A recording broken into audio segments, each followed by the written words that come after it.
जिस गुरु को हमारे देश में भगवान से भी बड़ा माना जाता है, उसी देश का शिक्षक अब नामर्द हो चुका है। और ये बात हम नहीं बल्कि दिल्ली पुलिस का एक इंस्पेक्टर बोल रहा है।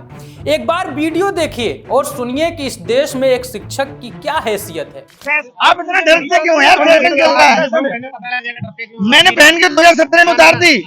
अगर मर्द होते तो पहनते। इंस्पेक्टर साहब, जिस टीचर को आप कह रहे हैं कि मर्द होते तो वर्दी पहन रहे होते, उस टीचर ने देश के लाखों युवाओं को वर्दी पहनाया है। और जिस पार्लियामेंट सेशन की बात कर रहे हैं ना, आपको पता है कि उस संसद में क्या चल रहा था?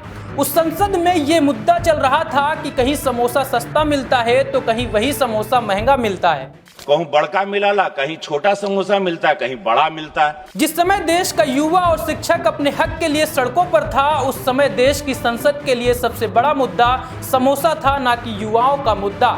ये भीड़ देखिए और ढूंढिए, क्या कहीं कोई नेता दिख रहा है? ना तो कोई सरकार का नेता दिखेगा और ना ही कोई विपक्ष का नेता, क्योंकि विपक्ष संसद से सवाल उठाता है और वो सवाल होता है कि मोदी ने कितने लाख का कुर्ता पहना है या फिर मोदी की विदेश यात्रा में कितना खर्च हुआ।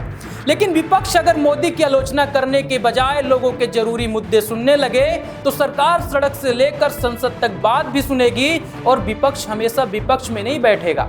अंग्रेजों को देश छोड़े हुए लगभग 75 साल हो चुके हैं, लेकिन लड़ाई आज भी एक ही है और वो है अपने हक की लड़ाई। इन टीचरों और बच्चों की क्या गलती थी कि इन्होंने ये मांग कर दी कि परीक्षा केंद्रों में तकनीकी समस्याओं को सुधारा जाए या फिर परीक्षाओं में हो रही अनियमितताओं को सही किया जाए। लेकिन ये बात सरकार को इतनी खली कि इन मासूमों पर लाठी भिजवा दी। लेकिन कुछ सवाल हैं कि कानपुर का छात्र अंडमान निकोबार पेपर देने कैसे जाएगा या फिर बिहार का छात्र कर्नाटक पेपर देने कैसे जाएगा। और मान भी लीजिए कि वो पेपर देने चला भी जाता है तो कभी सिस्टम हैंग हो जाता है, तो कभी स्क्रीन ब्लैक हो जाती है और कभी कभी तो आपका माउस भी काम नहीं करता। और इसकी शिकायत करने पर कहा जाता है कि पेपर तो हो चुका है ना। लेकिन यकीन मानिए कि अगर सड़कों पर उतरे ये युवा कांवड़ उठा रहे होते तो आज ये हाल नहीं होता।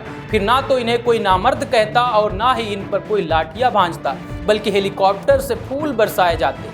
लेकिन दुर्भाग्य इन युवाओं का जो इन्होंने अपने रोजगार के लिए लड़ाई लड़ी। और सरकार का ये रवैया सिर्फ एसएससी तक सीमित नहीं है, बल्कि यूपीएससी, रेलवे, सीटेट, नीट, हर परीक्षा में यही कहानी है। कभी पेपर लीक तो कभी डेट आगे बढ़ती है तो कभी पेपर ही कैंसिल हो जाता है। और जब छात्र सड़कों पर उतरते हैं तो उन्हें देशद्रोही, तोड़फोड़ करने वाला या नामर्द कहकर पुकारा जाता है। आज सवाल ये नहीं है कि कौन मर्द है और कौन नामर्द है। आज सवाल ये है कि क्या सरकार मूक है, क्या सिस्टम बहरा है? क्योंकि जब लाखों युवा रोजगार के लिए सड़कों पर हो और संसद में समोसे की चर्चा हो रही हो तो समझ जाइए कि देश का भविष्य खतरे में है।